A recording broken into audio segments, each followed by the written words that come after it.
Hey, what's up, everybody? Alex Kapitko here, and this is the Centered from Reality podcast. Today is Tuesday, November 22nd, and, well, we're into a new month. Halloween is over.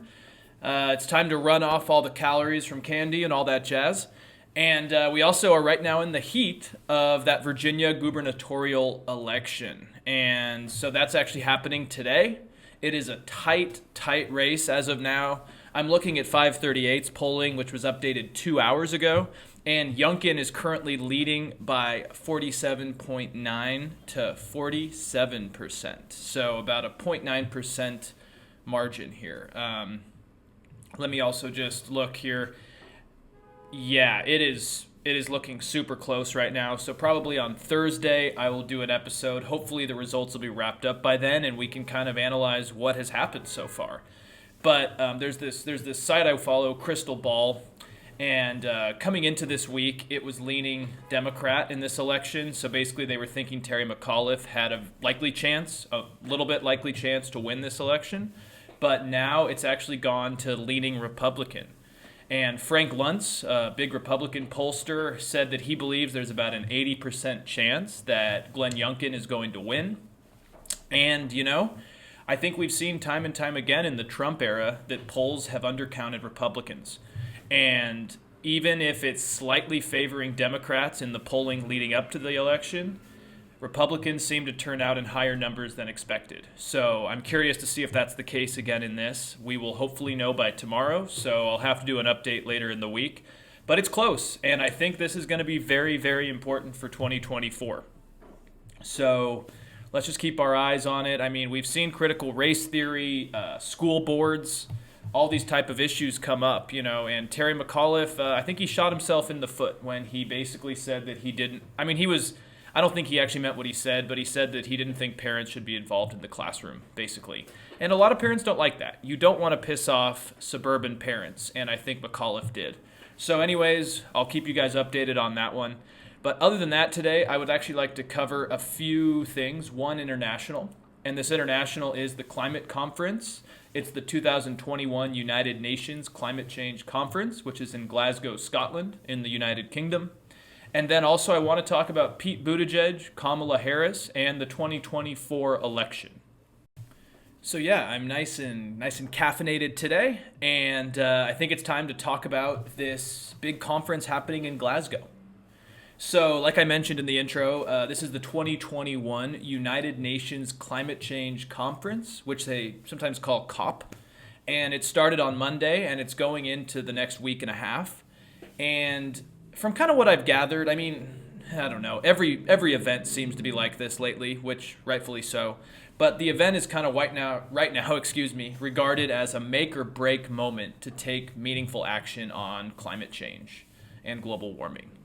And according to an article I found from CNBC from, I think it was yesterday evening, it basically says that this is kind of the last kind of chance here to get global emissions down, to cap global heating to 1.5 degrees Celsius, which is above pre-industrial levels. And they want to keep working towards the 2015 Paris Agreement, which obviously had some issues when the U.S. pulled out in, 2017 with Trump. And it's a tall order. According to this article and from an Economist article as well, the world needs to almost halve greenhouse emissions in the next 8 years just to get to that 2050 net zero emissions cap. And they're not really doing as well as they think they are. There's a lot of issues between costs, developing countries, getting them to come aboard. China's actually done a decent job of trying to work towards this, but you have a lot of other countries in Asia, Latin America, Africa, the Pacific. The United States still needs to do more. And so this is kind of the big deal here. And in this conference, we saw about 100 world leaders, the typical Merkel, Draghi from Italy, Boris Johnson, Putin, Biden, and they had the typical photo ops and the speeches and the closed-door meetings. Delegates were asked to accelerate action on climate change, commit to more ambitious cuts in emissions. I saw that on Monday, Biden and other leaders like Boris Johnson kind of had a similar message of expressing how dire this situation is. Boris Johnson called this our minute to midnight moment. Side note, I've like always found it kind of interesting that Boris Johnson in kind of like in an international stage is kind of Trumpy. I mean, he's more like Trump than Biden. But to me, it's interesting how in the UK, even people like Boris Johnson completely are on the side of fighting climate change, while in the US, it's such a political issue. I've always found that kind of interesting, that even the Tory party in the UK is more apt to dealing with climate change. Anyways, so yeah, Boris Johnson said that. Biden touted his message from back home, but's kind of expanded it to a global level. He said this was an opportunity to build an equitable, clean energy future, kind of some parallels to the Green New Deal messaging, I guess you could say. He talked about creating millions of good-paying jobs around the world. I thought it was also interesting that the Italian Prime Minister, Mario Draghi, said there are tens of trillions of dollars available in the private sector to help this. He mentioned in quotes here, "We need first and foremost all multilateral development banks, especially the World Bank, to co-share with the private sector risks that the public sector alone cannot fix." And I kind of like this, to be honest. I mean, it's not going to be popular with more progressives and populists here, but I do think we need the private and the public to work together on this. That can kind of fill some of these gray areas in terms of costs, especially in developing countries. So I actually kind of like this idea of getting private industries on board because, like it or not, competition and efficiency can come from the private sector, in my opinion, and a cooperation between the public and private would be good. We also got to see the spring chicken Prince Charles. He spoke. David Attenborough as well, who gave actually quite a moving speech, in my opinion. I recommend people check it out. I saw it on YouTube. One interesting person that wasn't there, though, was Xi Jinping, the Chinese, supreme leader. He hasn't really left China at all since COVID. I don't really know if that's more just like a symbolic gesture, or if he's actually terrified of getting COVID. I'm not particularly sure on that, but the guy has not left in quite some time. So we're going to have to follow that. But China was involved. Obviously, there were officials there meeting and making negotiations. China signed on to a few agreements that have already happened. But I do find that interesting that Xi Jinping, at a time when China's really rising, that he is not there. So question marks about that. But anyways, like from the first day, which was yesterday, Monday, I would kind of say my big takeaway from this climate conference in Glasgow was kind of this emphasis on green jobs and getting the private sector to help. Those were kind of my big takeaways from it. Also, I forgot to mention something else I liked was the UN's climate czar, Nigel Topping. He had a good quote on the private sector working with the public sector. He said, in quotes here, "Real dynamism and implementation of the green revolution will come from the private sector, but it needs the guide rails, of policy." And I think this is good, again, because a lot of innovation, like I said, can be driven with this cooperation. Moving on, though, sorry, we got something loud out there. Always some noise coming off the street here. But anyways, there is one big agreement that happened, I believe, early today, Tuesday, or it was maybe late last night. I get kind of confused with the time zones. But there is one big agreement so far that's happened, and it's involving deforestation, which to me is, I think, an issue that the world needs to really move around and mobilize around, just because trees I don't have to explain to you guys the importance of trees. According to the BBC, more than 100 world leaders have promised to end and reverse forestation by 2030 in COP26. That's this Glasgow summit. It's been considered the first major deal. And what is notable about this deal is that Brazil, where a lot of deforestation is happening in the Amazon, especially with the quasi-fascist Bolsonaro, the Amazon has been deforested at a very high rate, and Brazil actually signed into this agreement. So that's a huge, huge deal. The pledge includes about 14 billion pounds or $19.2 billion of public and private funds. And countries that did sign this deforestation agreement include Canada, Brazil, Russia, China, Indonesia, the Democratic Republic of the Congo, the US, and the UK. And one interesting stat that the BBC mentions is that these countries actually cover about 85% of the world's forests. So to me, that is something positive. is that the countries that have the biggest forests and face the largest threats from climate change and deforestation were the ones that signed this. It wasn't like you had, I don't know, Iceland leading the charge when I don't know that much about Iceland, but I know they don't have as many forests as a place like Russia, for example. So it was good to see that both these democracies and these more autocratic countries and these closed countries all came together. Also, some of the funds in this agreement will go towards restoring land in developing countries and aiding in indigenous communities and regions, helping them take kind of a grassroots approach. So I like to see that as well. They emphasized reinforcing the role of indigenous communities in protecting forests. And yeah, so those are some positives. I've heard some criticisms as well. Some people think that 2030 is a bit too far off, which obviously it is. That's almost a decade, a little bit less than a decade away. I guess there was a failed 2014 treaty, so about 7 years ago, that also tried to address deforestation, but it fell short. It was called the New York Declaration of Forests. But of course, it was voluntary and legally non-binding, and Russia and Brazil didn't agree to it. So, when it's not legally binding, two giant countries like Russia and Brazil don't agree to it, it's going to be hard to make a lot of leeway there. So I think the hope here is to actually have an agreement that is on paper, it's binding, and you have the majority of these countries, which it does. So, okay, I think we can say that that's something positive. And let's see, as of today, there's another discussion going on. At the time of this recording, I haven't seen that there's been an actual official finalized agreement, but the Biden administration is kind of endorsing this methane reducing agreement. I don't see a name for it here, but it's in its infancy, but it's basically endorsing huge reductions in methane, which as we know is much more of a greenhouse polluter than just CO2. And also it's quite common, especially in agriculture. The pledge, from what I've gathered here, is to reduce methane by 30%. But I guess people are also optimistic it could be more than that. But Biden had a speech today about how it's a potent greenhouse gas and needs to be addressed. He's kind of been spearheading, this global methane pledge. And something interesting is that 30% by the end of the decade apparently amounts to about half the warming we've experienced today from these fossil fuels and these polluters. So it would be huge. And again, getting everyone mobilized would be okay if it was countries like the US, Canada, but we have countries that are just starting to kind of get into an age of eating things like cows, which require a lot of methane. And so I think it's going to be hard to get developing agricultural countries that finally have the luxury of eating meat in huge amounts, like a lot of the West has been. I don't know if you're going to be able to get them on board. But I'm not trying to be just a negative Nancy here today, so we'll move on.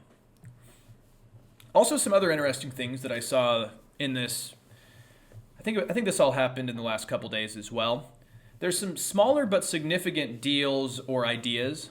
For example, Germany is pledging $812 million to help South Africa phase out coal. Great news there. Also, Japan is pledging $10 billion to help Asia decarbonize. $10 billion is not a lot of money. $812 million is not a lot of money for a global initiative, but it's something, and that's where this is kind of what I like to see, because like I've said a couple times already in this recording, is that the climate issue doesn't just involve wealthy countries with the wherewithal to hit net zero targets and more, right? It needs countries with resources to step up and help developing countries. There's a lot of countries like Poland that are still doing coal, for example, still reliant heavily on coal, because if they switch to natural gas, it makes them more dependent on Russia, for example. So that's a reason why a country like Poland maybe needs the EU to step in and be like, hey, let's work to get you different natural gas or get you off coal, but also keep you not having to rely on an adversary like Russia. And also South Africa. They're probably going to rely on coal because it's cheap, efficient, and it helps people at least heat their homes and cook their food and whatever else they need to do. So I think seeing wealthier countries pledge support to do this is good. Another thing is, like usual, we saw billionaires pledge donations, net zero targets, and more. Of course, we saw, Bank of America's president, who's Brian Moynihan. He said that they're working on net zero emissions by 2050, 30 years away. I mean, I think that's something bold to say. Who knows if it happens? My favorite part is that Jeff Bezos, I mean, I got this from Fox, but I saw it on a few other places as well, and it's also very easy to believe, is that Jeff Bezos apparently flew his giant private jet to the summit, which I'm sure is green and doesn't pollute. And of course, at the summit, he pledged $2 billion to fight climate change. But I feel like this just is a metaphor or kind of a symbol for the whole summit.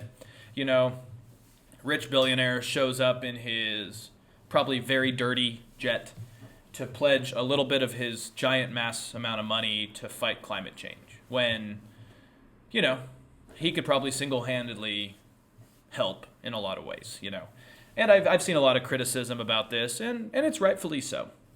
It's definitely rightfully so to be critical of these type of initiatives when it's like, he's kind of helping, but he's still flying a jet, he still barely pays any taxes, and he's racing other billionaires to the moon. You know what I mean? So yeah, I mean, I'm kind of torn on these type of summits because I think it's important to have, wealthy elites and world leaders coming together because at the end of the day, they do have the wherewithal to fight these issues. But I just feel like the urgency isn't there, and there's kind of a hypocritical nature to some of it, especially the Bezos type of situations.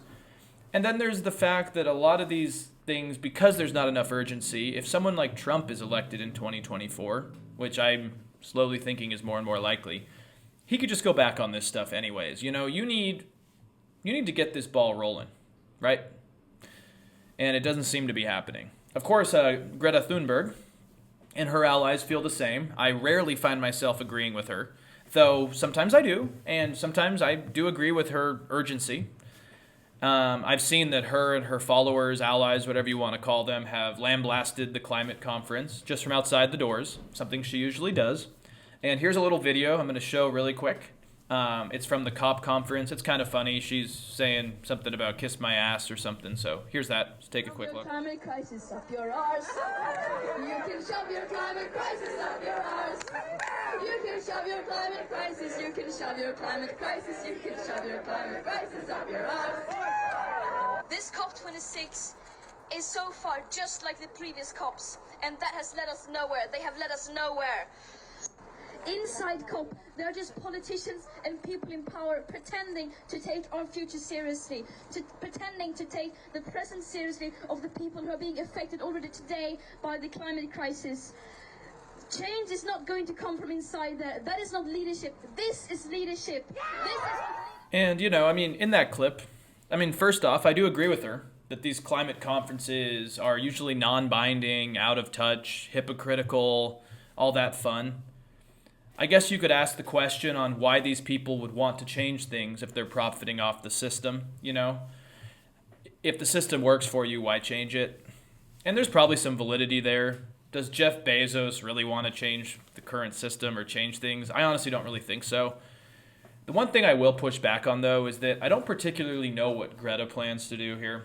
She calls out people, has these rallies, she's smart and articulate, but what is her plan? It's kind of just like, shame on you, how dare you. At the end of the day, you actually need to talk to policymakers, business leaders, because they are the ones who implement change. You don't have to like that, but it's just kind of how it is. I know activism gets attention, gets people mobilized, but at what point are the specifics there, I guess. I just feel like there's a lot of nihilism in their rhetoric in these activists where it's more just this hopeless anger at the generations above us. And I do get that frustration, and Gen Z and even my generation, millennials, I'm kind of on the younger end of millennials. I think we're going to see a world that's very different from our parents, and there's some urgency to that. People older than us, our parents and the boomer generations, the science was out there. They've known about climate change for a long time, right? The fossil fuel companies have known. And it seems like a lot of the previous generations have just kind of kicked the ball down the road. They've just kicked the problem down. And they had the luxury to do it, but it seems like all these problems are coming to fruition with us. And yeah, I mean, someone's going to have to address it. Again, activism, I think, is good. It gets a young generation of people out there to vote. It gets people mobilized. But we need to be working with these leaders, being in the room with these leaders, not yelling at them from outside the conference. Maybe Greta Thunberg should be more involved with these leaders, at least shame them in the form of having a debate. You know what I mean? I don't know. Again, I am not an activist, but I think there needs to be a balance between activism and actual policy. And maybe, we're early into the conference. Maybe things will happen, but I do get the sentiment. I really do get the sentiment that things don't ever seem to change. I do get that. And I really quickly, before we go to the next subject, I just wanted to discuss this good Economist article from last week that I read. It's called Why the COP26 Summit Will Be Both Crucial and Disappointing. And that kind of does sum up my feelings from at least the first couple days. Time will tell, but it gives a good analysis on these types of conferences. It starts by explaining how not every conference has been a failure, which would make sense. And it does mention how change has come. The first conference, the first COPS conference began in 1995. There was the action plan in Bali in 2007 that came out of it, mandates in Berlin in 95, the Kyoto protocols in 97. There was the Durban agreements that at least got something going. Of course, there were failures like in Copenhagen where there was just acrimonious breakdowns. No one could really work together. And there was the Paris Agreement that came out of this, which has worked. It hasn't worked as well as I think people hoped because the U.S. pulled out and were kind of a crucial part of it. But there has, I think the article at least highlights that we can't just say, like what Greta said in that video from earlier, is that these never accomplish anything. They're just men in suits. That's not particularly true. The article also says, in quotes here, the main reason the UNFCCC and COP process matters is that the science, diplomacy, activism, and public opinion that support it are currently the best mechanism the world has to help it come to terms with a fundamental truth. The dream of a planet of almost 8 billion people, all living in material comfort, will be unachievable if it is based on an economy powered by coal, oil, and natural gas. And the article mentions something that is kind of panned out here, is that regions like Asia are afraid of transitions because of the costs. And I think The Economist highlights something important here, even if it's not the most rosy opinion. It's that this is the best we have right now. And until Greta and her activists are running conference, talking to world leaders, and making tangible changes, I think this is the best that we have right now. And, we saw Germany pledging money to help South Africa, Japan with Asia. I think there's at least some steps here. And I know I'll probably get pushback. People will say we need more than steps. We need more than just small incremental change. And I would agree, but I just haven't seen a playbook on how to do it yet. Now, this is kind of a good transition. I saw this morning a photo of what appears to be President Biden falling asleep in Glasgow at the COP summit. And I won't stick on this for very long because the poor guy's older. He's been traveling all around Europe for the last week. Honestly, I don't really care. Everyone should just shut up. He's tired, right? I remember all my flights when I'd go between LA and Madrid. It's long. You feel like a zombie. Usually you don't sleep the whole time. The big time zone shifts. Biden's, 78? I was 25 and felt like a zombie. He's 28. Let's give him a little slack. Of course, Fox News and all, New York Post all picked up on it, and Trump's called him, oh man, Sleepy Joe, he's back. Give the guy a break. On one hand, I will say, it's not a great look because he's championed combating climate change as kind of a key point of his presidency, and then he falls asleep at a climate summit on that, which isn't a great look. But, yeah, it happens. I'm not going to think too much about it. But the reason I'm bringing this up is because it goes right into the other thing I wanted to cover, which is 2024 and the current poll numbers. I think Biden is a person I really like. His demeanor I like. I kind of like when he gets cranky old uncle sometimes, like when the press pushes him and he just gets snappy. I kind of like that. It's like a little Trump, a little Obama, a little pragmatic all thrown in there. It's kind of fun. But, I don't think he's going to run in 2024. His age is up there. He's not vibrant. He's definitely missing a step or maybe even two. I think he's been a poor leader so far, too. And the Democratic Party, to me, and I think a lot of other, especially moderates, independents, seems directionless. I don't think this presidency's been a return to normal. And centrists like myself at least hope he would kind of bring dialogue back. It almost seems like everything's escalated, like the chaos, the division, MAGA. It's all just kind of escalated. Those F Joe Biden chants, they've turned into the Brandon thing. I was at a Packers game a few weeks ago. There was a chant there of fuck Joe Biden. Biden is like, I just think the Democratic Party's kind of not very popular in messaging. Of course, I'm in Illinois in the Midwest. Packers Bears games. You're probably going to get a more conservative audience there. But I don't see anyone too happy to be a Biden supporter these days.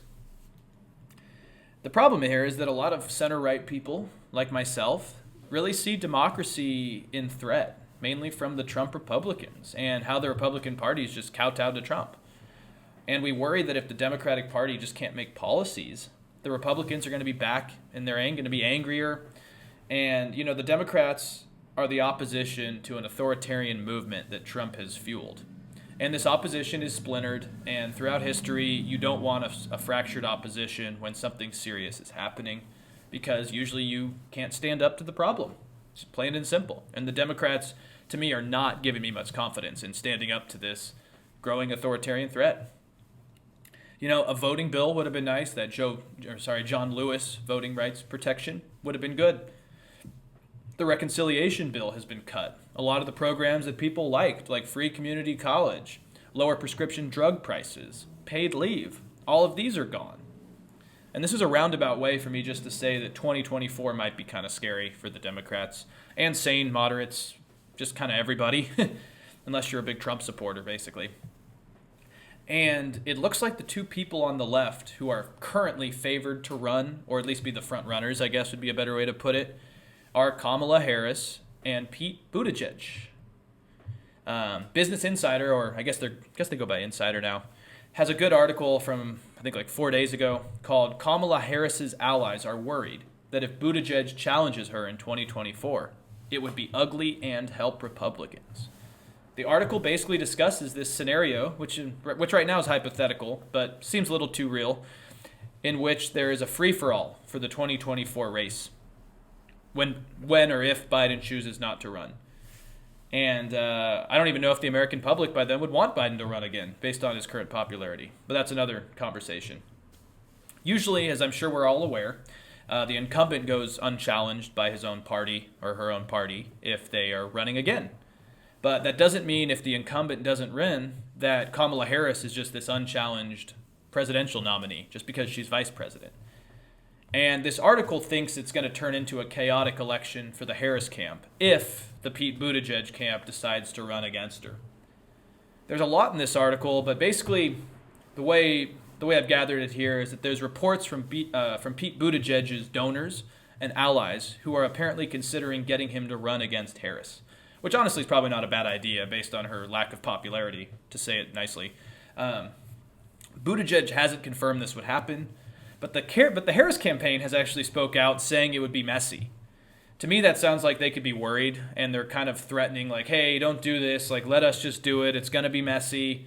And, I mean, they're probably not wrong. Probably a fight between Buttigieg and Harris could just help the Trump side, or DeSantis, or whoever ends up running, Kristi Noem. The article mentions also that, in quotes here, a former Harris staffer predicted a potentially messy primary, adding that Buttigieg would be a very formidable candidate. There has been tension between Harris and Buttigieg since the 2020 primary, the staffer said, end quotes. And then it goes on to say, on some levels, some people in her orbit felt like he sucked some of the wind out of her sails.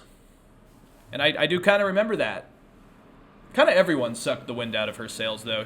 I remember even Tulsi Gabbard, who's kind of fallen off. kind of become a weird, strange hack. I mean, even she was able to suck the wind out of Harris's sails, which makes you question how good of a candidate she really was. Now, let's make it clear, too, like, there's probably going to be others that run, like Elizabeth Warren, Stacey Abrams, Cory Booker. But this article and just reports right now think that Pete Buttigieg or Kamala Harris would just be the likely frontrunners, right? They're working in the White House. They have high-profile positions. They're younger. But again, like I said, let's remember that Harris dropped out of the campaign in 2019 earlier than a lot of people, earlier than Tulsi Gabbard. I think earlier than Andrew Yang, right? Her campaign was a shit show. She didn't connect with voters. She had some cringy gaffes. She got pretty much destroyed by everyone she tried to call out. Her campaign ran out of money, apparently. Around the same time, Buttigieg was at least able to win the Iowa caucus before he eventually did drop out. But she was very unsuccessful. And my initial thought here is that if there's even a conversation to be had about her running in 2024, she needs to prove that she could run a good campaign, because she didn't. And Democratic strategists need to be sure that she can be elected. To me, it's interesting because, like, since this last election, both parties have siloed into their own positions, and there's this growing populist wave, right or left wing. And the progressive left, I think, is a little bit more sane than the MAGA, like, storm the Capitol, right-wing, Trumpists here. But there's a laundry list of demands that I think are out of touch and don't demand to be aligned with the establishment. They are kind of out of the picture of what the Democrats are doing right now. And it's just interesting to me that Buttigieg and Kamala would be considered the front runners when they really don't seem to go aligned with what the progressives want. I haven't talked to a single progressive or even really moderate that likes Kamala. The BLM supporters, Antifa type of people don't like her because of her record as a DA in California, right?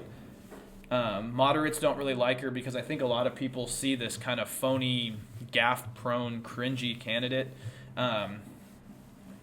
Centrists and Republicans don't like her because of a myriad of factors as well, including kind of her hypocritical track record. On the far right, I'm sure race does play a role, so she's definitely not going to get the Fox News voter. But she has had issues on the border. There was that cringy interview when she said she didn't really have to go to the border, even though Biden, unfortunately for her, gave her the job of being kind of the border czar. She's had dysfunction in her office. I don't know. It's just not a really great candidate as of now. And then also, Pete Buttigieg, I wonder too. He did not do well with the black vote in 2020. He also saw criticism around the same time in South Bend, which probably led to his lack of support by the black vote. But he was criticized as mayor in South Bend because he was campaigning for the presidential election when there was chaos back home about an officer who shot an unarmed black man. There were reports that he didn't really do enough to help change that situation in South Bend, do better training or community policing. It sounded like he was more focused on the campaign than his current job. He also kind of flip-flopped. He went from kind of this moderate that I actually thought for a while would be a good candidate and maybe a good president, but he became more progressive, and it seemed kind of phony. His attacks on evangelical Christians, not even attacks, but just kind of his rhetoric towards people like Mike Pence, I don't think helped him with the more kind of Bible Belt part of America.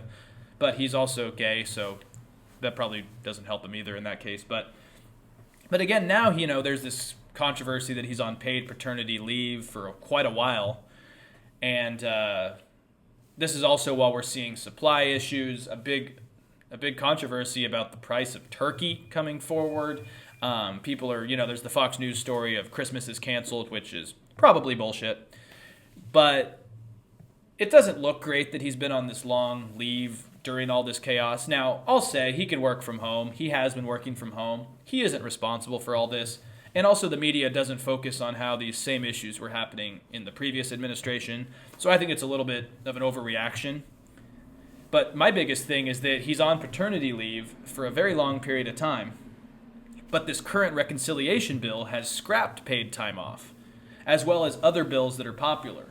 So it isn't always a good look that a federal employee, the Secretary of Transportation, has a good job that provides him time off that's paid, but the American people don't get it, and even the party that he's supposedly working with has scrapped it from their current plan. So tonight, I'll just kind of end here. Hopefully we'll see the results from Virginia come out, because it's going to tell us a lot about what's going to happen in 2024. If McAuliffe loses to Youngkin, which I'm starting to worry is going to happen, and maybe it should. Maybe Democrats need a lesson before the midterms in 2024. Maybe they need to lose this.